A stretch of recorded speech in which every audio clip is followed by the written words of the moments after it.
Haleluya, saudara yang dikasih Tuhan, kita bersyukur hari ini kita boleh bertemu kembali sekalipun saudara-saudara kita tidak bisa bertatap muka, ya.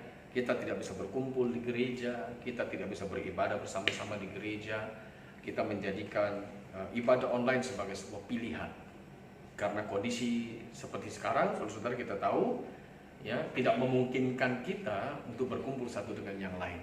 Tetapi saudara, saya rasa itu tidak mengganggu sukacita kita di dalam Tuhan. Itu tidak boleh mengganggu saudara-saudara semangat kita, antusiasme kita untuk belajar firman Tuhan, untuk memuji Tuhan, walaupun kita berada di rumah masing-masing. Ya, itu tidak mengganggu antusiasme kita, saudara-saudara, untuk mencari wajah Tuhan. Malah saudara, ini ada sesuatu yang cukup baik, saudara, menjadi pelajaran yang cukup baik, karena kita punya waktu untuk bersekutu membangun mezbah di tengah-tengah keluarga kita. Nah, saudara-saudara kasih dalam nama Tuhan, saya ingin membagikan satu bagian firman Tuhan buat kita, saudara, pada pagi ini, ya, yang terambil dari kitab Injil Markus pasal 4 ayat 35 sampai 41. Saya akan bacakan firman Tuhan ini, saudara-saudara, dan nanti saya akan juga membacakan cerita, saudara-saudara, yang sama, namun disalin oleh Injil yang berbeda. Dalam hal ini adalah Injil Matius pasal 8 ayat 23 sampai 27. Saya akan membacakan dulu, saudara, Markus pasal 4 ayat 35 sampai 41. Dikatakan firman Tuhan begini. Pada hari itu, waktu hari sudah petang, Yesus berkata kepada mereka, marilah kita bertolak ke seberang.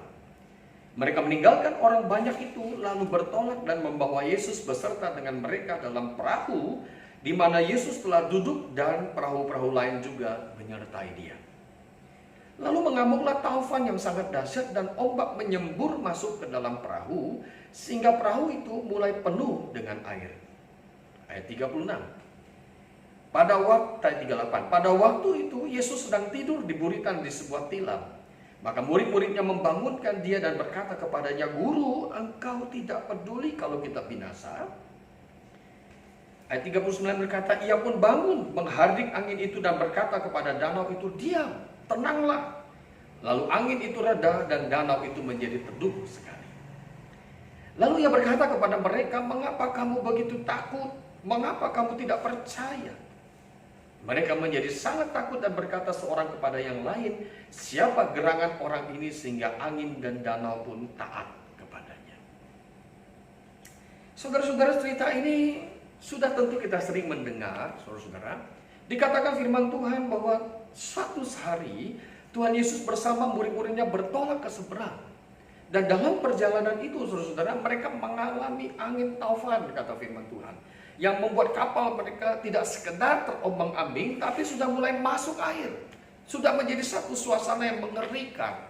Ada satu suasana yang begitu menakutkan, yang mengancam, saudara-saudara, perahu yang mereka tumpangi akan bisa terbalik. Ya, itu ceritanya, saudara. Tapi sebelum kita lanjut, saudara, saya ingin baca Matius pasal yang ke-8 ayat 23 sampai 27. Lalu Yesus naik ke dalam perahu dan murid-muridnya pun mengikutinya.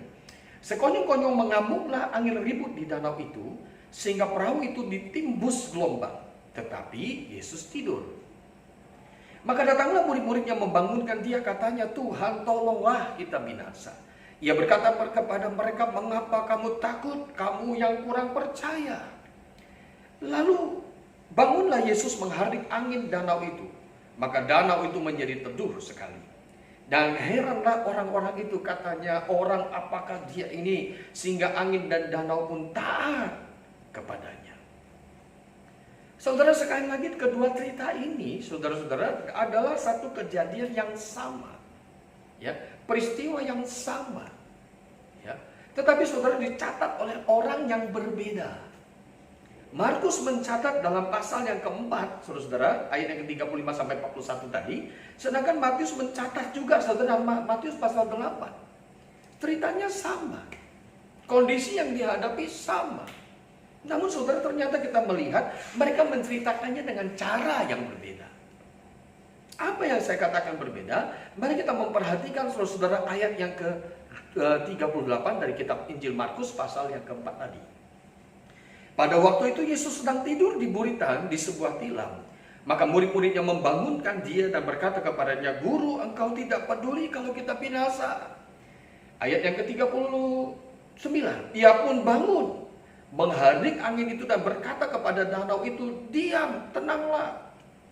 Lalu angin itu reda dan danau itu menjadi teduh sekali. Ayat 40 katakan, lalu ia berkata kepada mereka, "Mengapa kamu begitu takut? Mengapa kamu tidak percaya?" Apa yang berbeda dari kedua cerita yang sama ini, saudara-saudara? Dalam catatan dua orang yang berbeda, ternyata mereka memandang dengan cara yang berbeda. Tetapi saudara-saudara, saya bersyukur dari situ kita belajar dua hal yang berbeda. Saudara lihat, ketika murid-muridnya membangunkan dia, yang dicatat oleh kitab Injil Markus pasal yang keempat, saudara-saudara, khususnya tadi ayat yang ke-39, ketika Tuhan Yesus bangun, dia langsung menghardik angin itu. Dia langsung menghardik danau itu. Diam dan tenanglah. Dan Alkitab mencatat bahwa danau itu menjadi tenang sekali. Lalu apa bedanya dengan Matius pasal 8 tadi? Perhatikan ayat yang ke-25, saudara-saudara, sampai ayat yang ke-26. Maka datanglah murid-muridnya membangunkan dia, katanya, "Tuhan, tolonglah kita binasa." Ia berkata kepada mereka, "Mereka apa kamu takut? Kamu yang kurang percaya." Lalu bangunlah Yesus menghardik angin dan danau itu, maka danau itu menjadi teduh sekali. Lalu di mana bedanya? Mungkin saudara berkata kata-katanya, ya, mungkin kata-katanya berbeda. Tetapi saudara semua punya inti yang sama. Tetapi yang saya maksud saudara bukan pada kata-kata ini. Saya tidak menyoroti kata-kata ini. Saya ingin menyoroti saudara urutannya. Urutan saudara-saudara, ketika sudah Yesus bangun, saudara-saudara, urutan ini berbeda. Waktu dalam Injil Markus pasal 4 tadi mencatat ayat 39, setelah Tuhan Yesus bangun, Alkitab berkata, dia langsung menghardik danau itu. Ya, jadi begitu dia bangun, dia langsung menghardik danau itu, dan danau itu menjadi teduh, menjadi tenang sekali. Ya. Tetapi saudara, dalam Injil Matius pasal yang ke-8 tadi, saudara-saudara, ya, ketika dia bangun, hal pertama yang dia lakukan bukan menghardik danau itu, tapi justru berkata-kata kepada murid-muridnya. Ini beda urutan, saudara. Markus mencatat dia bangun dan dia langsung bicara kepada danau itu, bicara kepada badai itu. Tetapi Injil Matius mencatat dia bangun dan dia berbicara lebih dahulu kepada murid-muridnya sebelum dia berkata kepada angin ribut itu. Apa artinya, saudara-saudara? Kenapa terbalik-balik? Ya, dalam hal esensial tidak ada masalah, saudara. Mau dibalik-balik, saudara-saudara, yang penting esensinya sama. Tetapi yang saya maksudkan, saudara, sungguh menarik apabila kita melihat firman Tuhan ini. Perhatikan, saudara-saudara, ada kalanya ketika perahu kehidupan kita bergoyang sedemikian rupa, rasanya mau roboh, rasanya mau tenggelam, rasanya sudah tidak ada harapan lagi. Tuhan Yesus berkata kepada masalah itu, "Tenang, diam." Dan masalah itu terang dan diam. Baru dia berbicara kepada kita. Tetapi ada saat di mana, saudara, ketika masalah itu sama, bergejolak, begitu luar biasa datang bertubi-tubi dalam hidup kita, justru Tuhan tidak berkata kepada badai itu, tapi dia lebih dulu berkata kepada kita. Saya mau katakan satu kata-kata, saudara, yang penting. Ada kalanya Tuhan menenangkan badai supaya kita tenang. Tetapi ada kalanya Tuhan suruh kita tenang sebelum dia menyuruh badai itu tenang. Ini penting, saudara.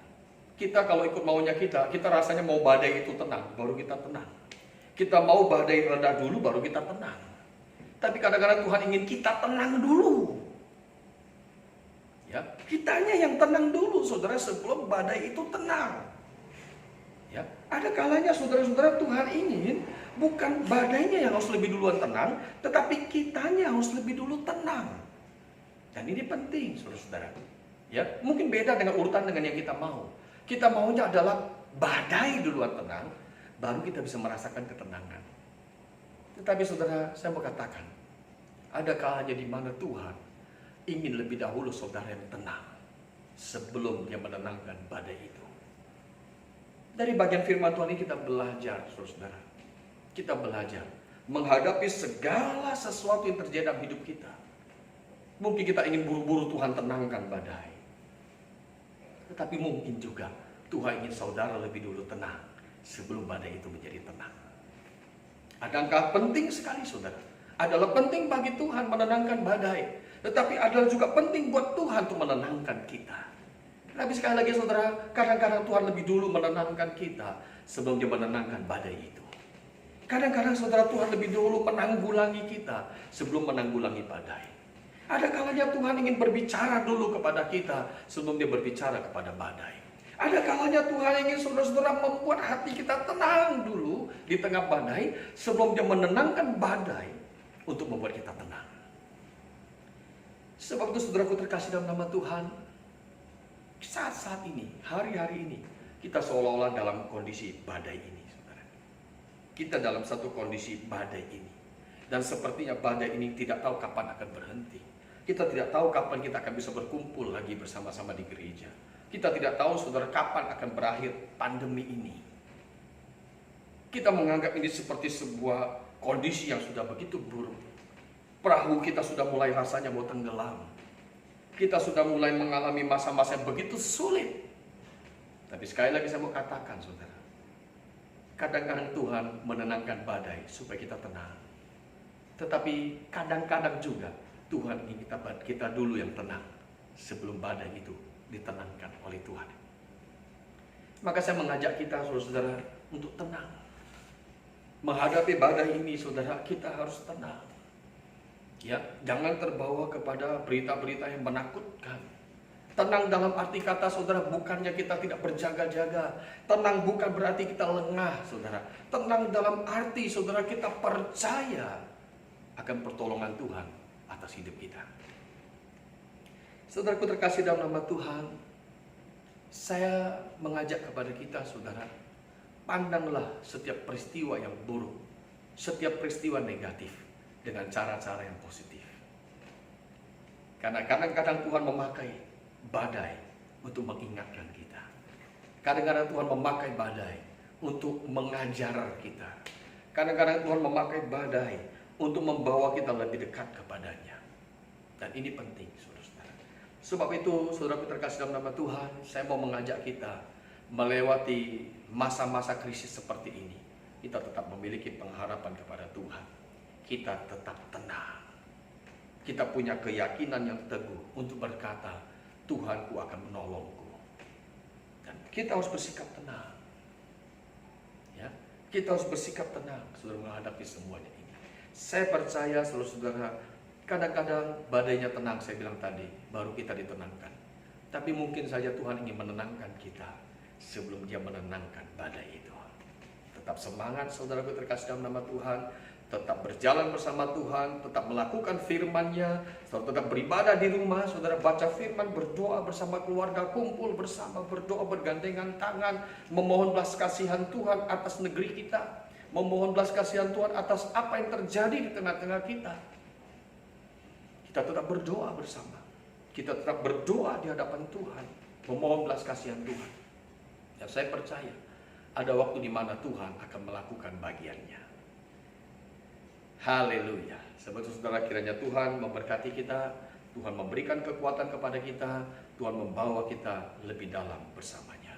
Tuhan Yesus berkati saudara-saudara. Haleluya. Mengiringmu seumur hidupku, masuk dalam rencanamu Bapa. Pikiranku kehendak